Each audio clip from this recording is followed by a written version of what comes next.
Buenas tardes, es un placer estar aquí con ustedes. Mi nombre es Andrés Mejía y yo voy a estar acá haciendo el papel o la labor de moderador de esta discusión. Y esta discusión es absolutamente enriquecedora por una razón. Vamos a hablar del costo de los derechos, así está planteado, del costo, por así decirlo, de la Constitución, del costo de nuestro ordenamiento constitucional, del costo de las instituciones y los derechos que los colombianos decidimos darnos en la Constitución, y de la manera como pueden manejarse o como deberían manejarse los conflictos relacionados con ese impacto. Les voy a contar muy brevemente, a manera introductoria, a mí por qué me parece tan hermoso este tema, siendo que yo no estoy en ninguna de las dos orillas profesionales, ni soy abogado, ni soy economista, lo observo como ciudadano, lo observo como parte de mi disciplina académica, que es la filosofía, y como analista del acontecer político. Yo creo que tengo más o menos suficientes años para recordar, me corrigen los historiadores, que antes de la Constitución del 91 este debate no existía, o yo no recuerdo haber oído mucho debate o mucha discusión acerca del costo de los derechos, básicamente porque Colombia tenía un ordenamiento constitucional que no era muy generoso en eso, ni era tampoco generoso en instrumentos para la aplicación de los derechos. Tuvimos en el año 1991 un cambio con una constitución que abrió de alguna manera el espectro de los derechos de forma muy generosa, y les dio a los ciudadanos y les dio a los colombianos instrumentos judiciales para solicitar la vigencia efectiva de los derechos, y les dio a los jueces, les dio a los administradores de justicia la capacidad de ordenar la vigencia efectiva de estos derechos. Entonces, desde que cambiamos de constitución y desde que asumimos este nuevo régimen, los debates acerca del costo de que este tiene han sido incesantes y han sido muy enriquecedores. ¿Yo cómo lo veo? Mi perspectiva personal es la siguiente: todos los seres humanos tenemos una tendencia natural a tomar partido en las polémicas, a tomar partido en los debates, y al tomar partido asumimos que hay una posición correcta y hay una posición equivocada. Lo verdaderamente impresionante, sin embargo, esto es una lección que me enseñó a mí uno de los grandes filósofos del siglo XX, uno de los grandes filósofos políticos del siglo XX, que se llama Isaiah Berlin. Lo verdaderamente impresionante, la realidad verdaderamente impactante de la vida humana y de la vida social es que constantemente estamos enfrentando conflictos no entre lo malo y lo bueno, no entre lo correcto y lo incorrecto, no entre el blanco y el negro, no entre lo debido y lo indebido, sino entre valores que ambos o varios son todos a su manera buenos, deseables, y entonces nos corresponde a todos hacer una labor similar a la que ustedes hacen como administradores de justicia, que es encontrar el equilibrio en un conflicto entre valores, en un conflicto entre objetivos, en un conflicto entre principios que ambos son importantes. ¿Es importante la vigencia de los derechos? Por supuesto. ¿Es importante la salud, voy a decirlo de esa manera, fiscal del Estado, que es nuestra organización política? Claro que lo es. Entonces aquí no estamos, ni nuestra labor es decidir qué es bueno, ni decidir qué es malo, sino ver cómo mediante el diálogo podemos encontrar soluciones integradoras de ambos intereses. Dicho lo anterior, yo les voy a presentar a los distinguidos miembros de este panel, a la doctora María Victoria Calle, que yo creo que todos ustedes la conocen por su labor en la Corte Constitucional de Colombia, donde fue magistrada a partir del 2009, si mal no lo recuerdo. La doctora María Victoria Calle, abogada de la Universidad de Medellín, magíster en Derecho Administrativo de la Universidad Externado de Colombia, y quien antes de ser magistrada tuvo cargos también en el sector privado, en el sector financiero, si no estoy mal, doctora María Victoria Calle, muchas gracias, en el sector empresarial. Eso le da a ella una perspectiva muy enriquecedora, que es la perspectiva académica, la perspectiva del abogado practicante y la perspectiva del operador de justicia constitucional. Y tengo a mi mano izquierda a Mauricio Santamaría, economista de la Universidad de los Andes, doctor en economía de la Universidad de Georgetown, si no me equivoco, que ha tenido una carrera muy distinguida para su temprana edad como economista en nuestro país, habiendo sido ministro de Protección Social, tal vez el último que ocupó esa cartera antes de que se volviera a escindir, director del Departamento Nacional de Planeación, director adjunto de Fedesarrollo, economista, profesor, en fin, probablemente me haya faltado algo en la distinguida carrera de los dos. Y la metodología que les propongo para la conversación con nuestros panelistas participantes es la siguiente. En primer lugar, vamos a pedirles a ellos que hagan una primera intervención de apertura donde expongan sus posiciones o sus planteamientos iniciales de aproximadamente unos 10 o un poquito más minutos. Digamos, aquí podemos tener una agenda en ese sentido equilibrada entre lo flexible y lo estricto. Posteriormente vamos a abrir el diálogo con todos los participantes y les propongo que lo abramos de la siguiente manera. Vamos a tomar grupos de preguntas no muy grandes, digamos 2, 3 preguntas o intervenciones que ustedes quieran o comentar sobre las intervenciones iniciales de nuestros panelistas o hacer una pregunta a los mismos. Y entonces vamos así de esa manera avanzando en grupos de preguntas. Vamos a tener a mitad de la tarde una pausa para lo que aquí se llama el algo y continuaremos después y terminaremos la sesión aproximadamente a las 5 de la tarde, si no estoy mal, es la hora programada de terminación. Entonces por aquí nos traen un nuevo micrófono y dicho todo lo anterior, le voy a dar la palabra a la doctora María Victoria Calle para que nos ilustre con sus planteamientos iniciales. Muchas gracias. Bueno, gracias a todos ustedes, porque me parece que es una hora compleja para estar oyendo debates, pero sé que todos estamos interesados en lo que pase con el futuro de las controversias. También a la agencia por organizar este tipo de paneles, al doctor Santamaría, nuestro maravilloso presentador, interlocutor y guía del panel. Y de alguna manera, cuando se nos plantea el tema de los derechos sociales y se me dice que soy garantista, yo me pregunto muchas veces si no estamos trivializando esa expresión, un juez garantista. Un juez activista, un juez que el populismo quizás pretende de alguna manera señalar. Yo creo que no somos jueces garantistas, yo creo que hay un deber del juez en garantizar los derechos fundamentales que están establecidos en la Constitución vigente. La Constitución del 91 ha tenido más de 40 enmiendas, pero indudablemente es una Constitución vigorosa en derechos. Y esa Constitución no la eligieron ustedes, la eligió el constituyente primario, que delegó en unos asambleístas la posibilidad de llegar a acuerdos fundamentales. ¿Y qué es la Constitución del 91? No es más que un acuerdo político sobre lo fundamental. Y planteada como está, y criticada como lo es, que es absurdo criticar que Colombia haya dejado de estar en el ostracismo jurídico para llegar a una realidad maravillosa y vigorosa vigente. Los acuerdos sobre lo fundamental, más allá de garantizar libertades y desarrollo, lo que pretenden es garantizar que las instituciones estén trabajando por darle a todos los ciudadanos una vida en condiciones mínimas de dignidad. Nótese que es condiciones mínimas de dignidad. No es una apuesta ni siquiera por la igualdad.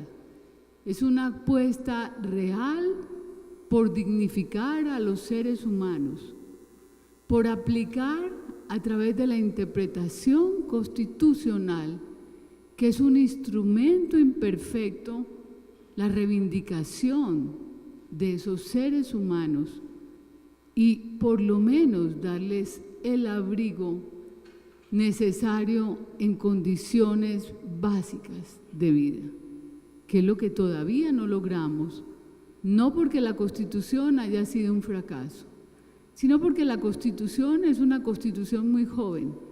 Si alguno de ustedes mirara hacia sus hijos o quienes no los tienen, a los sobrinos o a sus amigos, a los hijos de sus amigos, y algunos veo que tienen 27 años, uno a los 27 años es aún muy joven. Por eso a esta Constitución que tanto queremos cambiar, debemos darle, es una opción real, una opción positiva para que pueda ser. Y entonces ahí viene un problema. Primero, la crítica a los jueces. Es una crítica permanente y constante. Los jueces tienen la culpa de todo lo malo que pasa en la sociedad. Ojo, casi nunca de lo bueno.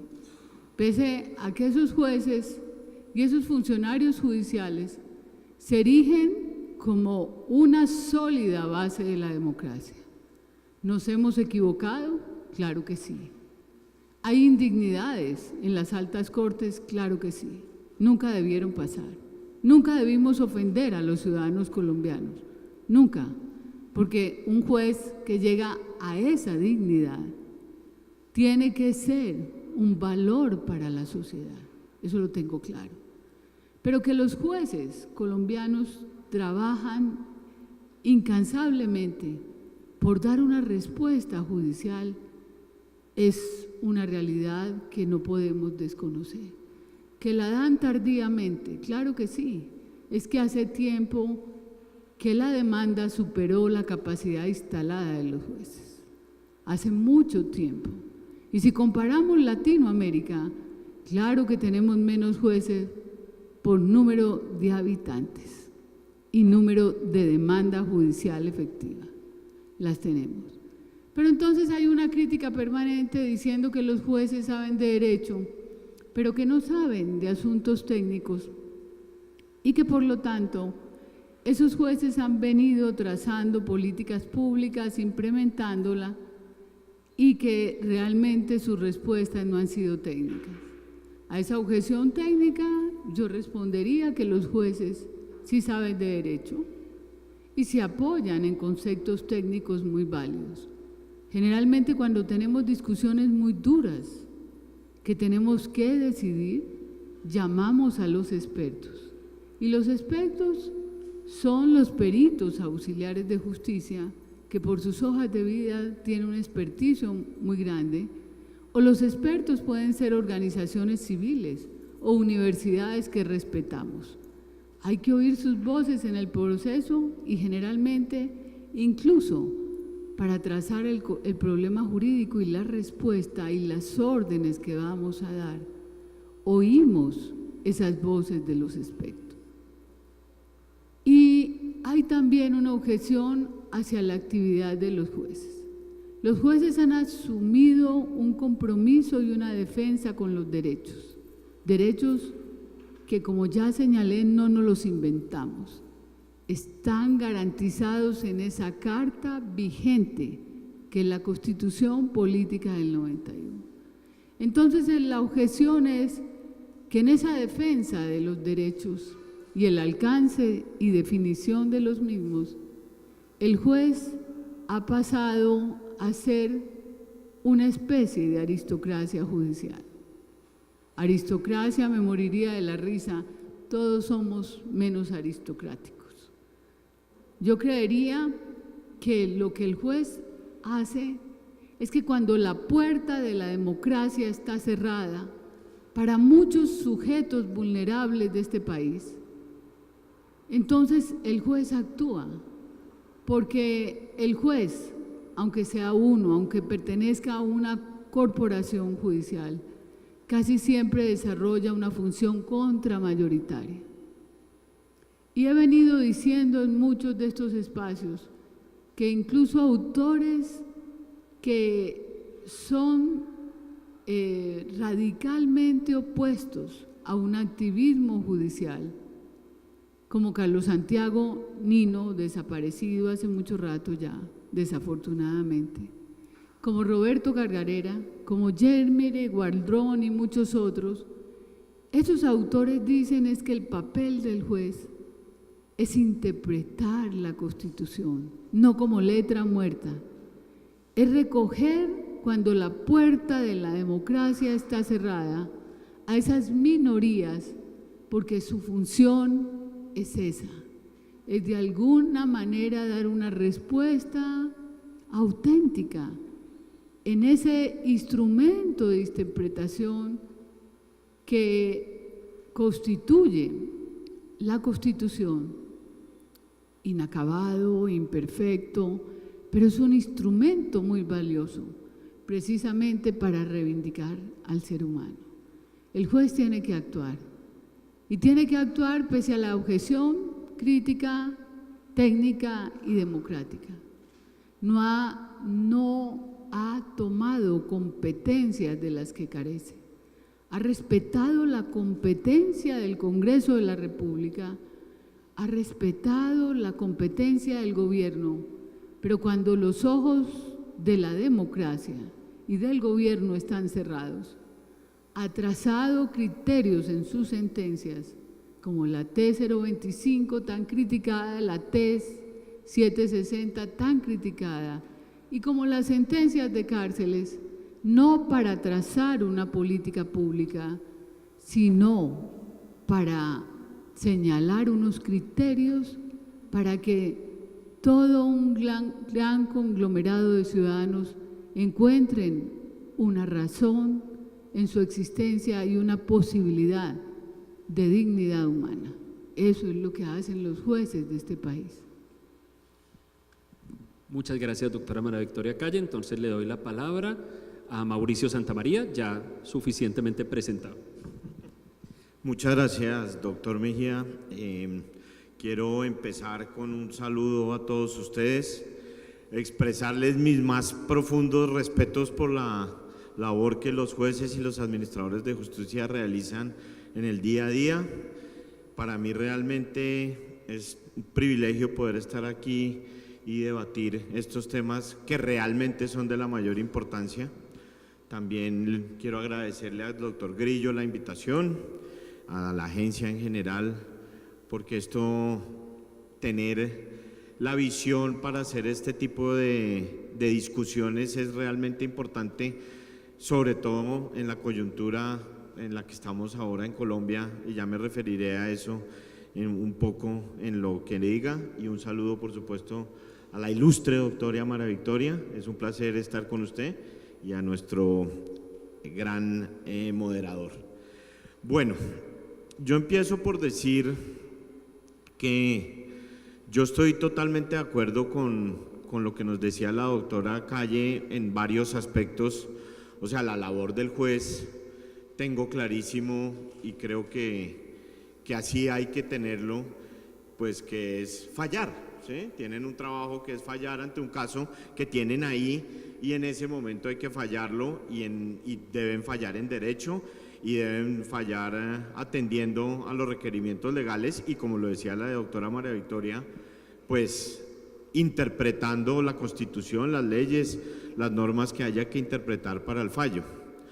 También estoy totalmente de acuerdo con algo que dijo la doctora María Victoria, que también dijo Andrés, que es el hecho de los dos lo dijeron de diferente forma, pero pues esto es por llamarlo de alguna manera, un problema nuevo al que nos estamos enfrentando. La Constitución del 91 fue un gran avance en materia de derechos. Antes, los que tenemos la suficiente edad para saber eso, antes realmente esa discusión no existía, y el tema, pues dijéramos, en ese sentido era más sencillo. La Constitución del 91, haya quien les guste, haya quien no les guste, la realidad es que introdujo una serie de derechos, pues, que hay que hacer cumplir. Los derechos fundamentales están ahí para cumplirlos, y no para que se queden en letra muerta, y pues dijéramos, hemos tenido 27 años de aplicación de un poquito menos, esa fue como en noviembre, ¿no? Que se expidió como 26, casi 27 años, que realmente es un tiempo corto para lograr ajustar unos cambios tan fuertes que se introdujeron allí.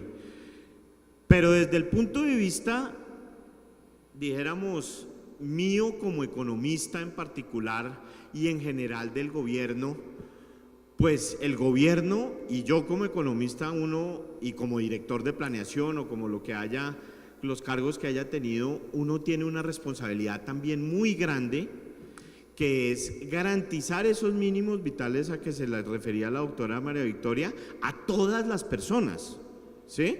A todas las personas en una sociedad, ya sea la colombiana o cualquiera, en las que los recursos son escasos. Esa es la palabra fundamental. Los recursos son escasos. Si los recursos no fueran escasos, no tendríamos esta discusión y de hecho los economistas no existiríamos.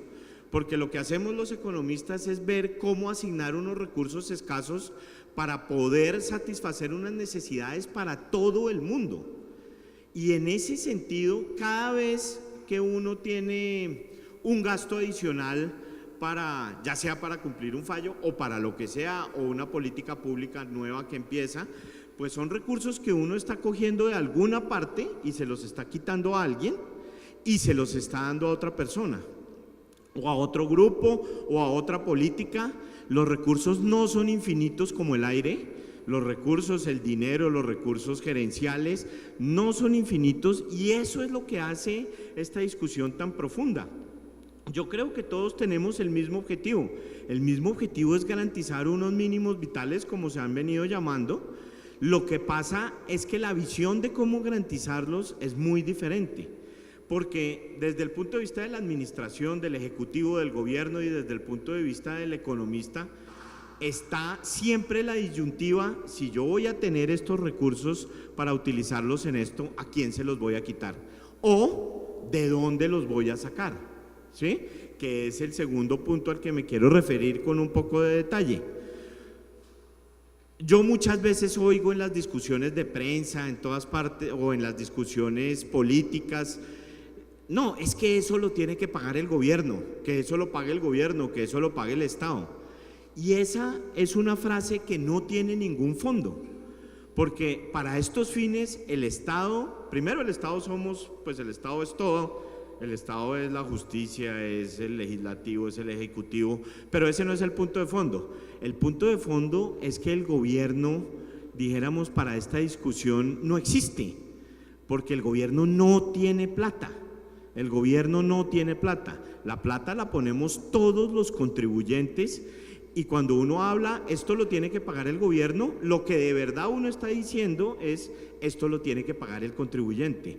Entonces, todos podríamos tener una política, por poner un ejemplo, dijéramos, gráfico, que obviamente no se va a dar en la realidad. A todos nos fascinaría que los colombianos, cuando llegáramos a los 60 años, todos tuviéramos una pensión asegurada de 7,5 millones de pesos mensuales. Sería excelente. El problema, si como sociedad lo decidimos, y ahí es donde va el punto de la Constitución, si la sociedad colombiana decide, sí, yo quiero eso. Yo quiero que cuando los colombianos lleguemos a los 60 años, no importa si trabajé, si no trabajé, si coticé, si no coticé, tengamos un ingreso asegurado de X millones de pesos. Si como sociedad lo definimos, también tenemos que definir cómo lo vamos a pagar. Uno no puede definir solamente, dijéramos, el gasto y no definir de dónde va a salir ese gasto. Y eso es lo que se enfrenta el día a día el administrador o la persona del Poder Ejecutivo. Y dijéramos, yendo al caso de pensiones, en ese sector sí que ha sido evidente. Hoy en día, para ponerles unas cifras a ustedes en la cabeza, el gobierno colombiano gasta 42 billones de pesos, ¿sí?, este año en el pago de 1.600.000 pensionados que hay en Colombia, que todos tienen, dijéramos, pensiones que no son gran cosa. O sea, la pensión promedio en Colombia son 1.4 millones de pesos, esa es la pensión, dijéramos, promedio que hay en Colombia, pero al multiplicarlo por las 13 mesadas y por los 1.6, 1.7 millones de pensionados, eso da 42 billones de pesos anuales.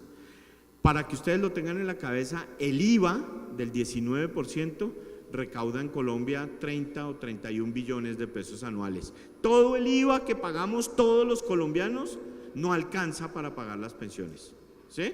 Todo el IVA que pagamos todos. Entonces, lo que estamos aquí es enfrentados, dijéramos, a una coyuntura realmente de fondo con el mismo objetivo. Es decir, el doctor Mejía dijo en su introducción, que lo que le había gustado más del filósofo que citó en sus estudios era que él decía, ese filósofo decía que se daban unos debates muy fuertes entre posiciones que no son antagónicas, es decir, aquí no estamos entre que una cosa es buena y otra cosa es mala, aquí todos tenemos objetivos similares, que es, dijéramos, trabajar por el progreso de Colombia y sobre todo por el bienestar de los colombianos. Eso es lo que hace el Estado, como Estado, es decir, el Poder Judicial, el Poder Legislativo, el Poder Ejecutivo en todos sus niveles, nacional, departamental, municipal. En el fondo el objetivo, en el fondo y en la superficie, el objetivo de todos es garantizar un nivel de vida mínimo a todos. El problema, lo repito, es que para garantizar ese nivel de vida mínimo siempre toca hacer escogencias, siempre. O sea, si tuviéramos recursos infinitos no nos tocaría hacer escogencia y de pronto todos viviríamos muy bien, pero resulta que no, el trabajo es escaso, el capital es escaso, el dinero es escaso, los recursos gerenciales son escasos, todo, dijéramos, no se puede aplicar hasta el infinito. Entonces, yo creo que el fondo del debate es ese. Y la doctora María Victoria mencionaba pues que se asesoran de peritos, eso está muy bien, o sea, yo lo he visto en el caso de salud, me tocó vivirlo como ministro y como paciente además, debido a una situación delicada de salud que tuve en mi hogar, lo he vivido desde los dos lados y dijéramos, la escogencia es muy, muy profunda y muy dura. En la 760 que mencionaba la ilustre magistrada, allí obviamente, dijéramos desde el punto de vista positivo, se pintó un camino hacia futuro muy bueno que nos da unas metas muy loables a todos, al legislativo y al ejecutivo en particular. Por el lado malo, realmente generó, dijéramos, un problema en las finanzas del sector salud que hasta ahora ha sido irresoluto y probablemente para resolverlo tendremos que enfrentar la pregunta que siempre hay que enfrentar ante mayor gasto: ¿de dónde va a salir esa plata? ¿Qué como colombianos estamos dispuestos a pagar? ¿Estamos dispuestos a pagar más impuestos? Por las discusiones que ha habido recientemente en la reforma tributaria, creo que no. Creo que como colombianos no estamos dispuestos a pagar más impuestos.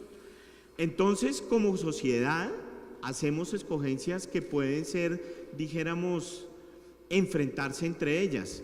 El deseo de tener unos servicios que garanticen esos mínimos a todas las personas, pero al mismo tiempo el deseo de que se paguen solos. Y esas dos cosas no pueden coexistir. No pueden coexistir y dijéramos, esa es la gran pregunta y el gran dilema de fondo. Muchas gracias, doctor Mejía. ¿Bien de tiempo? Juiciosísimos, los dos.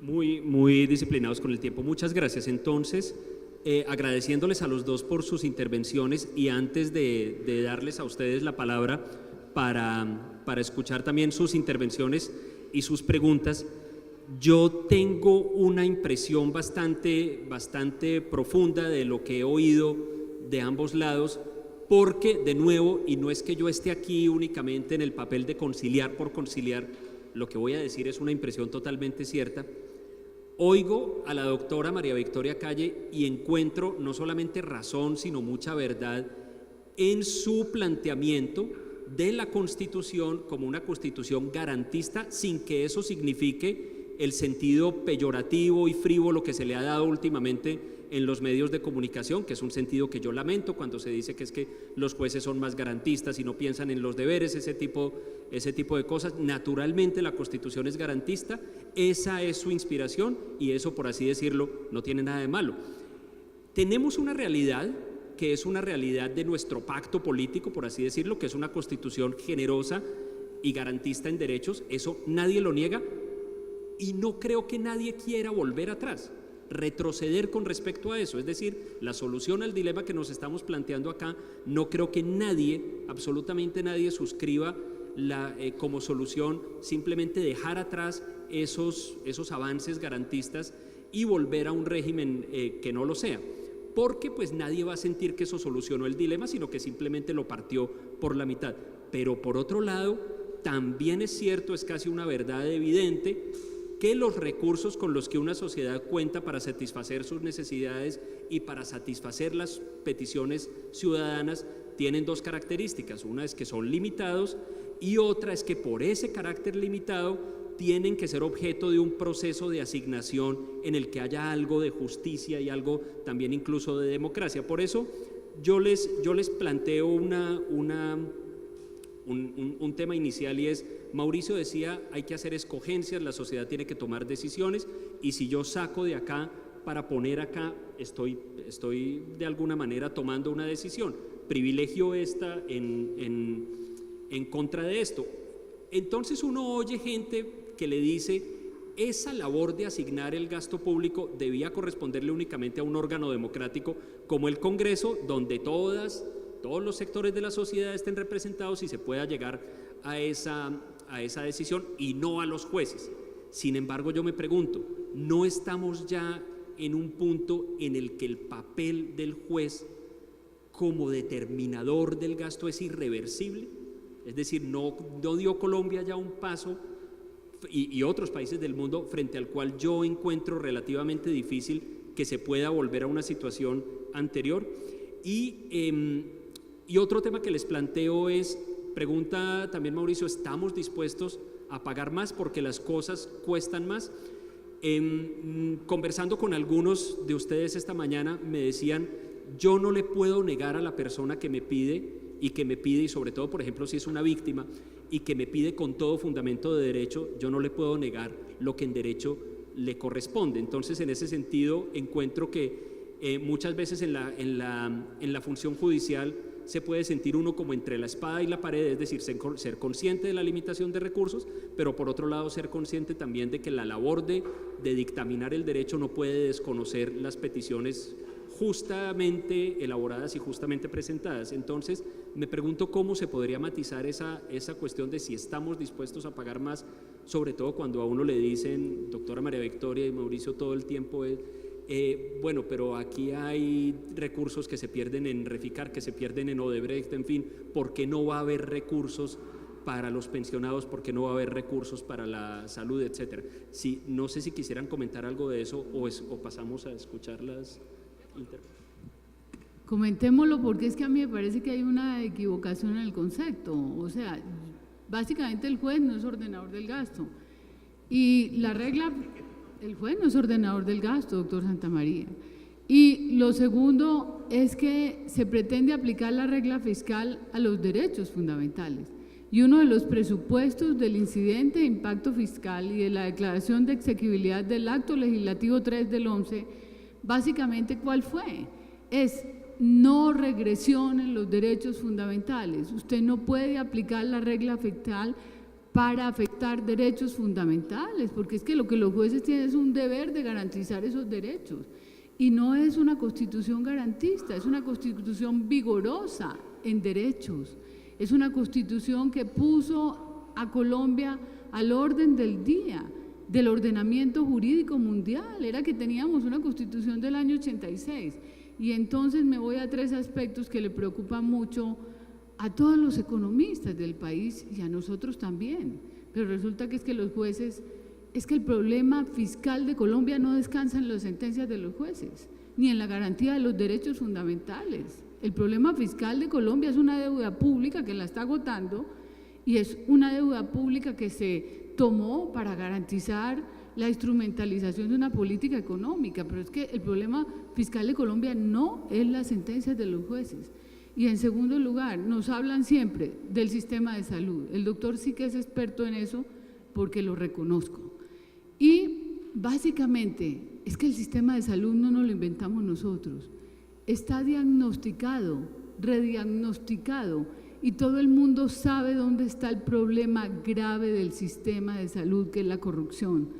Y la corrupción viene del primer nivel de atención. Se roban la plata a los políticos en contratos de prestación de servicios inútiles que reparten entre todos sus amigos.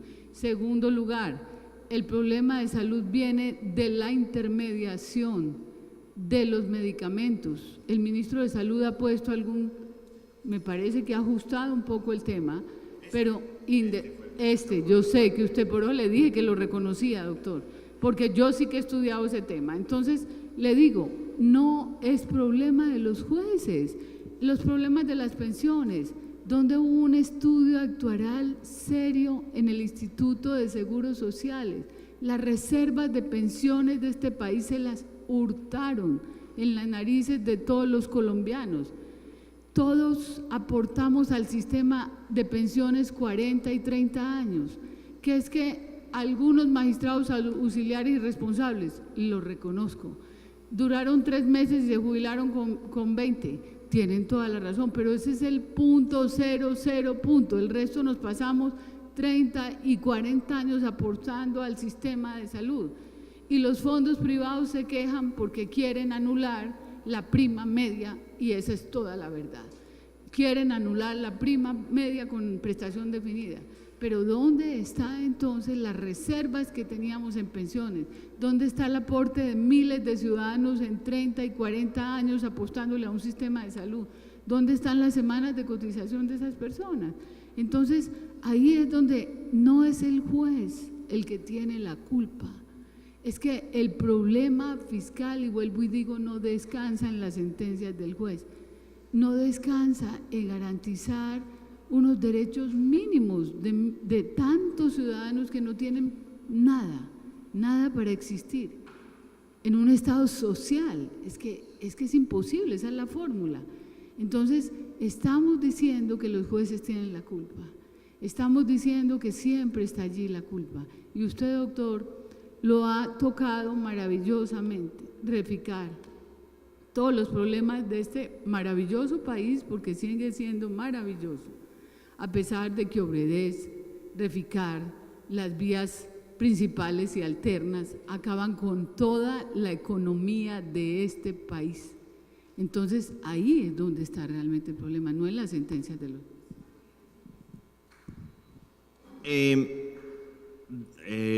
Yo estoy totalmente de acuerdo, dijéramos que el problema fiscal de Colombia no descansa en los jueces y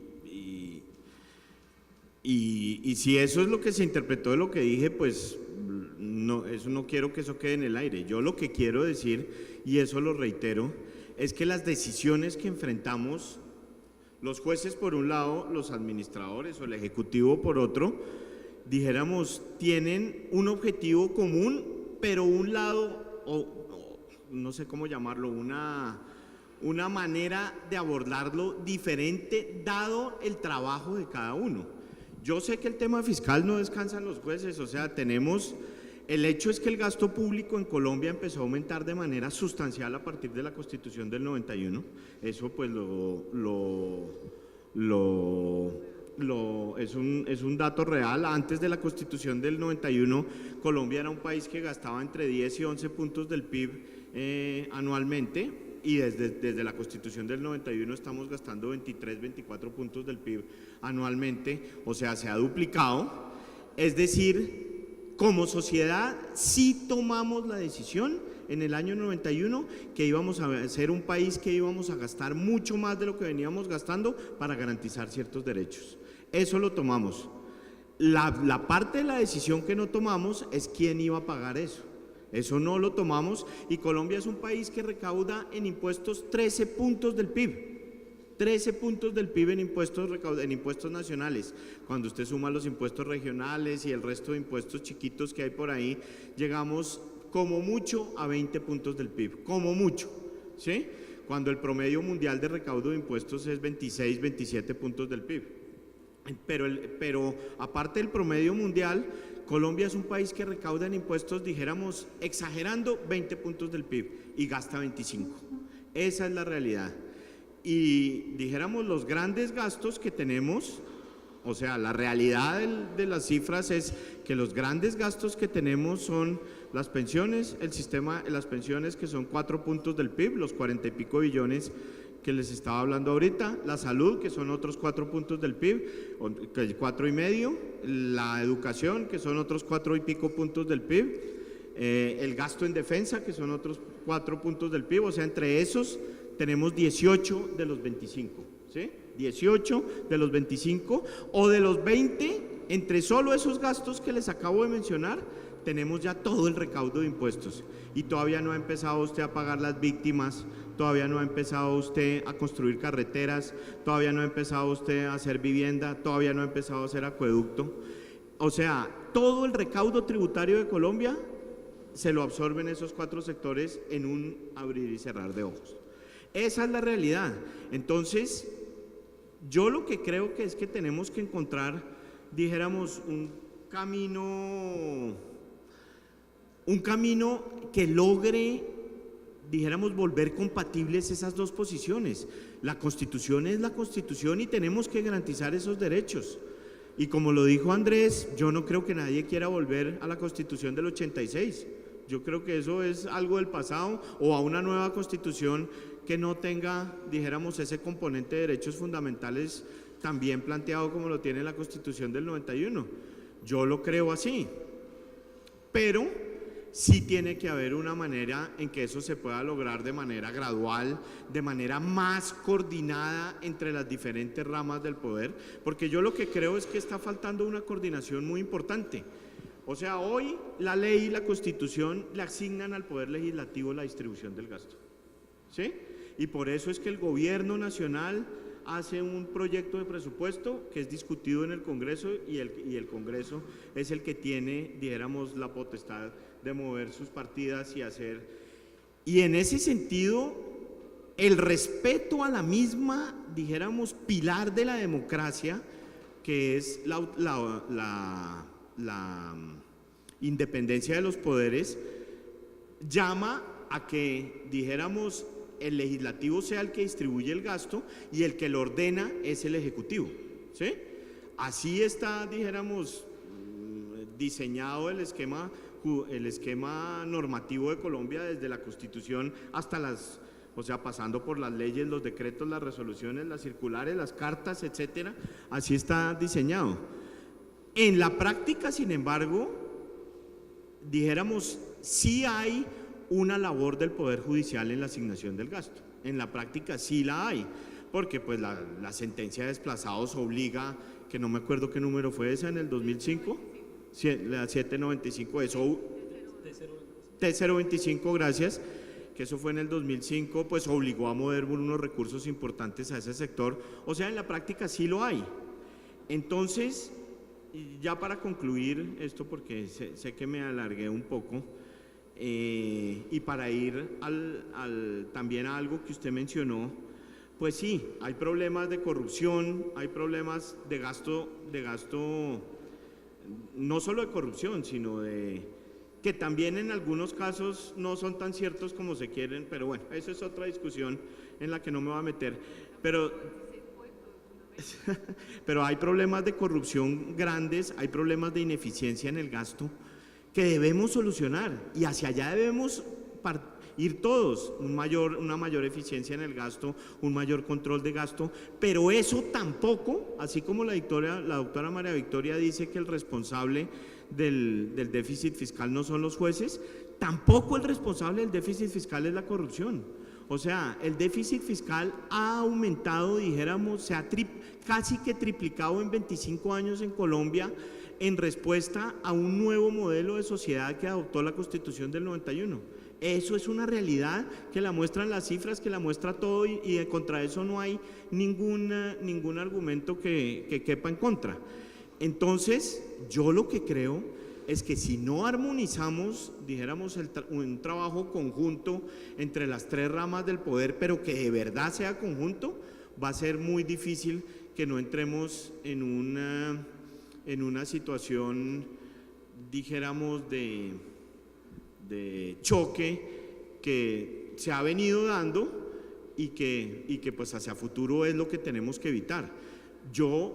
Y creo que todo el mundo está de acuerdo que tenemos que llegar a ser una sociedad equitativa en que a todas las personas se les garantice el mínimo del que hemos hablado y de pronto un poco más, pero eso nos va a tomar más recursos de los que estamos poniendo como sociedad y más tiempo. Y yo entiendo la disyuntiva del juez que le llega ¿cómo se llama? La controversia, la petición, y la tiene que resolver ahí y la tiene que resolver en derecho, eso lo entiendo perfectamente, pero precisamente por eso es que tenemos que diseñar mecanismos generales que nos lleven a una coordinación más adecuada, que nos permita, dijéramos, alcanzar la meta común que tenemos de pronto en un tiempo más largo y de pronto todos pagando más de lo que estamos pagando. Muchas gracias. Entonces, vamos a escuchar las preguntas e intervenciones de ustedes. No tienen que ser preguntas solamente, pueden también dar sus opiniones, pueden mezclar preguntas y opiniones. No tenemos una asignación demasiado estricta del tiempo, entonces tampoco los voy a estar cortando. Solamente les pediría dos cosas. Primero, que cuando vayan a hacer sus intervenciones empiecen por presentarse con su nombre, con el cargo o función que desempeñan. Si son estudiantes, contarnos que son estudiantes, y en el caso de que vayan a van a dar sus opiniones, simplemente un poco de automoderación para que podamos pasar a esto. Yo voy a ir dando turnos, voy a ir seleccionando de a 3 turnitos. Me perdonan, les pido de antemano si a alguien no lo veo bien o se me pasa, simplemente le pido que me vuelva a agitar la mano. Yo ya tengo 2 por acá, entonces voy a recoger 3 y se los paso a nuestros expertos para que por favor nos den sus impresiones. Entonces tengo aquí a estos 3 caballeros y voy a pasar el micrófono por aquí. Buenas tardes, el nombre mío es Sergio Mazo y soy abogado de la Defensoría del Pueblo.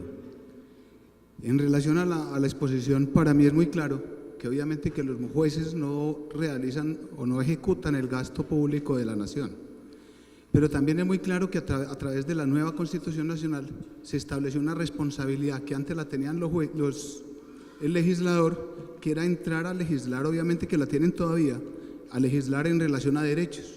Pero la protección de derechos está en cabeza de los jueces, y los jueces tienen una obligación constitucional, y no solo constitucional, sino desde el bloque de constitucionalidad que tiene que ver con tratados internacionales de derechos humanos, de proteger derechos en todo momento. Al proteger derechos, porque el legislador no ha legislado protegiendo derechos, obviamente está cumpliendo con sus obligaciones. No puede hacer una cosa distinta que entrar a ordenar la protección de derechos, así ello implique gasto público, definitivamente lo tiene que hacer. ¿De dónde salen los gastos? Ustedes ya lo han dicho también, o sea, por un lado está la corrupción, por el otro lado está la mala inversión del Estado a través de proyectos, a través de medallitas y condecoraciones en el Congreso, a través de Agroingreso Seguro, a través de Odebrecht, de Reficar, el Guavio, el recaudo de impuestos donde la cuerda se rompe por el lado más flaco, que es por quienes tienen o la economía más baja o la economía media, pero no se cobra impuesto a los grandes industriales, y por el contrario se les exonera de impuestos muchas veces a través de Agroingreso Seguro y otras medidas que se están implementando por parte del Estado. O sea, a los grandes capitales, si no los sacan del país, que es lo que están haciendo muchos de los grandes capitales, los declaran exentos de impuestos en muchas ocasiones. Esta es una situación donde obviamente la protección de derechos está en cabeza de los jueces, y digámoslo así, menos mal que existen los jueces, porque si fuera desde el gobierno nacional seguiríamos como estábamos antes de la Constitución del 86. ¿Quién más? Bueno, muy buenas tardes, mi nombre es Ramón Sánchez, soy abogado, trabajo en una entidad del orden nacional en el tema ambiental. Yo quiero aprovechar para hacerle una pregunta a la exmagistrada y otra al doctor Santamaría, pero antes de las dos preguntas quiero hacer un contexto. Se ha tocado el tema de la salud y se ha tocado el tema de pensiones. Yo les quiero hablar a ustedes del tema de medio ambiente y de los derechos que están en la Constitución. No por si la Corte Constitucional ha denominado nuestra Constitución como la Constitución ecológica, donde tenemos unos derechos fundamentales, donde tenemos unas acciones constitucionales, donde tenemos unos mecanismos de participación. Y ahí sí que ha sido importante el activismo judicial del cual hablaba usted, doctora. Y voy a colocar dos sentencias específicas, una que tiene que ver con la recuperación hidráulica del río Bogotá, otra que tiene que ver con la declaratoria de sujeto de derechos del río Atrato, donde la parte económica o el modelo económico que tiene nuestro país, a través de una política extractiva, muchas veces indiscriminada, ha llevado a que los bienes comunes se destruyan y aparte de eso, yo creo que en la agencia todavía no está muy alto el sector ambiente, pero con el tema de la apertura económica, el tema de los TLCs y las grandes demandas que van a llegar por las multinacionales, ejemplo específico, el páramo de Sarturbán, donde hay actividades mineras que le van a costar al Estado, yo creo que los billones que ha dicho la agencia van a ser poquitos cuando esas demandas se vengan. En este contexto quería hacerle una pregunta y es, ¿cómo hacer para que esas decisiones de las altas cortes, Consejo de Estado, Corte Constitucional y la última de la Corte Suprema de Justicia, que declaró también sujeto de derechos a la Amazonía en temas ambientales, se cumplan, doctora? Esa es la pregunta para usted. Y la pregunta para el doctor Santamaría es, usted dijo algo muy importante, usted dijo que la plata no es del gobierno, que la plata es de los contribuyentes, pero doctor, cuando la plata no es de uno, uno la debe saber administrar mucho mejor que si fuera de uno. Y la pregunta para usted específica es, con el tema de los bienes comunes, en la parte económica, necesariamente el país debe acabar con sus recursos naturales, para poder sostener el PIB. Esas son las dos preguntas. Muchas gracias.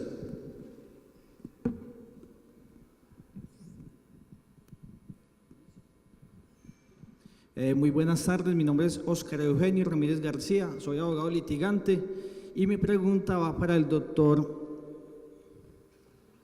Mauricio Santamaría.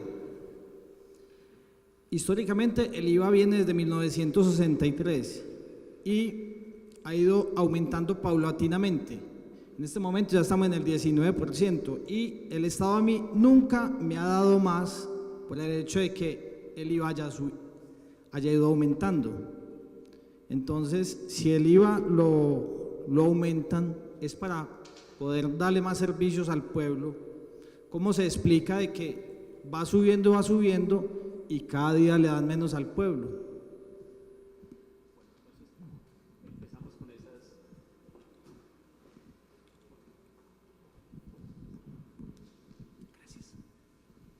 Doctora María Victoria.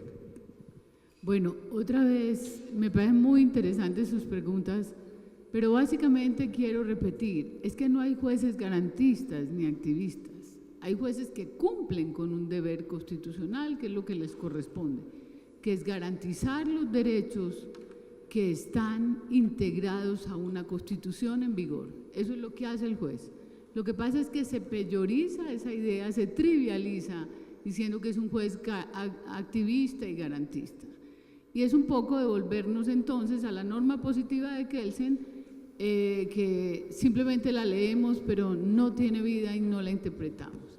Entonces lo que el juez cumple es un deber de garantizar.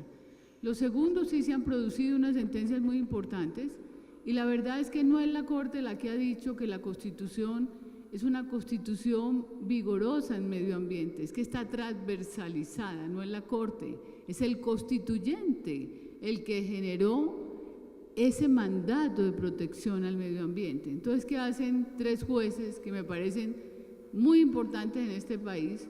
Porque han mirado hacia esa constitución ecológica Y esos 3 jueces son los derechos del río Atrato, tiene una ponencia de Jorge Palacio, una maravillosa ponencia reconocida incluso mundialmente, ahora ha estado en varios escenarios mundiales, porque es una gran ponencia. Si no protegemos el agua, no vamos a tener ningún tipo de desarrollo. Y lo que hace ese juez es tomar esa Constitución y en una sentencia reconocer ese deber de proteger los ríos y el agua. La segunda que usted tocó es del doctor Velilla, sección primera del Consejo de Estado antioqueño, que le devuelve, los dos son antioqueños, entre otras cosas, acabo de pensar. Entonces, no por antioqueños, quiero decirles, porque hay jueces muy valiosos en este país. Entonces, de alguna manera, también el doctor Velilla, sección primera del Consejo de Estado, reconoce la necesidad de intervenir el río Bogotá. Otra vez el agua, hay ciudades en el mundo que ya no tienen agua. Hay ciudades importantes que tienen problemas angustiosos de agua. Y la tercera es reconocer los derechos de la Amazonía colombiana, que está amenazada por la intervención de la minería legal, por las licencias que da la ANLA. Entonces, yo sí creo que era un deber de esos jueces. El tercero es Tolosa, Sala Civil de la Corte Suprema de Justicia. Mire que son 3 corporaciones diferentes las que están reconociendo ese derecho al agua y al medio ambiente. La Corte, el Consejo de Estado, la Corte Constitucional y la Corte Suprema. Entonces, ¿cómo se van a cumplir esas sentencias? El juez tiene el deber de reconocer esos derechos y da unas órdenes complejas y específicas que tendrán que tener seguimiento de las corporaciones al gobierno para que en efecto se cumplan. Como decía el doctor Santamaría, el juez no pretende que esa orden compleja se cumpla de un momento a otro. Es que la T025 es del año 94 y todavía estamos en instancia de seguimiento. Igual pasa con la T760 y con las de cárceles, ni qué dirán. Son 3 sentencias de cárceles y empezamos en el año 98 cárceles y estamos en instancia todavía de seguimiento. Entonces, no es que esos 3 jueces pretendan que esas sentencias se cumplan ya, es que va a haber un seguimiento a esas órdenes complejas y el gobierno tendrá que ir ajustando sus presupuestos, y de ahí que el juez no sea ordenador del gasto. El juez simplemente reconoce los derechos porque hay una constitución ecológica y protege los derechos de todos porque le apuesta al bien común. Eso es lo que está haciendo esos jueces. Muchas gracias al doctor Mauricio. Gracias, doctor Mejía, y muchas gracias por las preguntas. Voy a tratar de responder todo lo que los 3 doctores me preguntaron. Yo estoy totalmente de acuerdo con que la protección de derechos la tienen que hacer los jueces, o sea, creo que eso no se ha puesto en discusión. Incluso estoy de acuerdo con usted en que en algunas instancias afortunadamente han existido los jueces porque se han logrado hacer cosas que de otra manera no se hubieran logrado. No siempre, dijéramos, ese es el caso, pero, o sea, yo reconozco que la labor es, y repito lo que he dicho desde el principio, además sé que el trabajo del juez es responder la controversia, la tiene que responder, y la tiene que responder en derecho, y tiene que proteger los derechos. Lo que no hemos podido lograr es una manera, dijéramos, coordinada y reconociendo las restricciones que tenemos, ¿sí? Y tenemos una restricción muy importante que son los recursos. Desafortunadamente la tenemos, y aquí también voy a contestar algo de lo que me preguntaba el doctor allá, que no, el abogado litigante, que también voy a empezar a responder eso. Yo quiero que ustedes tengan, dijéramos, en la cabeza algunos números que ya he ido diciendo, pero que son importantes. O sea, Colombia gasta, dijéramos, los grandes rubros del gasto colombiano son las pensiones, que valen 42 billones de pesos, ¿sí? La salud, que vale 45, no toda entra al presupuesto, No toda entra al presupuesto nacional porque algunos recursos del sector salud van por fuera, por lo que antes se conocía como el FOSIGA, que hoy en día se conoce como la ADRES. Entre esos dos, ahí ya vamos en 87 billones de pesos. La educación vale otros 45 billones de pesos, ahí ya vamos en 132. La defensa, tema en el cual no soy experto, yo no sé si el gasto en defensa debería ser mayor o menor, ni me voy a entrar en esa discusión, pero el caso es que la defensa hoy vale otros 45 billones de pesos, estamos en 177 billones de pesos, 180 billones de pesos. Y el recaudo tributario en Colombia son 130. Y solo en esos 4 gastos ya nos gastamos 180. ¿Sí? Y todavía usted, lo que dije antes, y perdóneme por ser insistente, pero es la realidad, todavía no hemos contabilizado los gastos en vivienda, en acueducto, en agua potable, en carreteras, en desplazados, en víctimas, en desarrollo agropecuario, en temas ambientales, etcétera. Entonces, siendo una realidad que el protector del derecho es el juez, porque de eso no hay controversia, también es una realidad que como lo estamos haciendo entre todos, entre los jueces, entre el sector judicial, entre el legislativo y entre el ejecutivo, no lo estamos haciendo bien, porque estamos generando una tensión que es muy grande, nos falta coordinación, nos faltan periodos de transición, no sé, hay que mirarlo con cuidado. Usted tiene toda la razón que el legislativo en algunos casos, en particular en temas de salud y en otros temas,